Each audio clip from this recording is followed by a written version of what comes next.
રાજકોટમાં ભાજપના ઉમેદવારને લઈને મોટા સમાચાર। રાજકોટમાં વોર્ડ નંબર 11 માં ભાજપ ઉમેદવારમાં થઈ શકે છે મોટા ફેરફાર। સૂત્રો તરફથી આ માહિતી મળી રહી છે। રક્ષિત કલોલાની જગ્યાએ રાજુ બોરીચાના પુત્ર વૈભવ બોરીચાને મળી શકે છે ટિકિટ।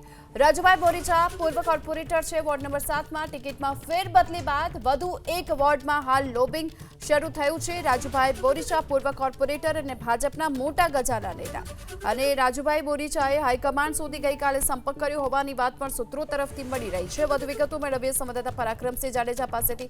પરાક્રમ, શું વધુ એક વોર્ડમાં હવે ફરી ઉમેદવાર બદલવા જઈ રહ્યું છે ભાજપ?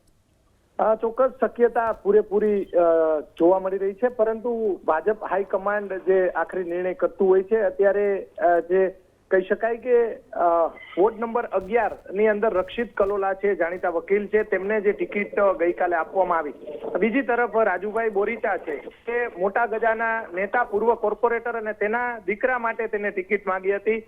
વિશ્વાસ બોરીચા માટે જબરજસ્ત લોબિંગ ગઈકાલથી કરવામાં આવ્યું હતું। રાજુભાઈના દીકરાની ટિકિટ કપાતાની સાથે જ રાજુભાઈએ હાઈકમાન્ડનો સંપર્ક કર્યો, સ્થાનિક જે આગેવાનો છે તેમનો સંપર્ક કર્યો છે। અત્યારે એટલા માટે જે મહત્વપૂર્ણ બાબત કહી શકાય, કેમ કે રક્ષિત કલોલાને ફોર્મ ભરતા પહેલા હાઈકમાન્ડનો ફોન આવ્યો છે અને હાલ તેમનું ફોર્મ તેમને ન ભરવા માટે અથવા તો હોલ્ડ પર રાખવા માટે જણાવવામાં આવ્યું છે। થોડી જ વારની અંદર, અડધી કલાકની અંદર ચિત્ર સ્પષ્ટ થઈ જશે કોને ટિકિટ મળશે વોર્ડ નંબર 11 ની અંદર। પરંતુ રાજુભાઈ બોરીચાના પુત્ર જે પ્રબળ દાવેદાર હતા જે તે સમયે, અને રક્ષિત કલોલા પણ પ્રબળ દાવેદાર હતા, બેમાંથી કોને ટિકિટ આપવી તે અસમંજસ હતું। આખરે ગઈકાલે રક્ષિત કલોલાને ટિકિટ હાઈકમાન્ડ દ્વારા આપવામાં આવી। રાજુભાઈના સૂર પ્રદેશ સુધી પહોંચ્યા અને મોટા ગજાના જે આગેવાનો છે, નેતાઓ છે, તેમનો સંપર્ક કરી અત્યારે તેમના દ્વારા પણ લોબિંગ પોતાના પુત્ર માટે, રાજુભાઈ બોરીચાએ પોતાના પુત્ર માટે લોબિંગ કર્યું છે। રાજુભાઈ બોરીચા આહિર સમાજના એક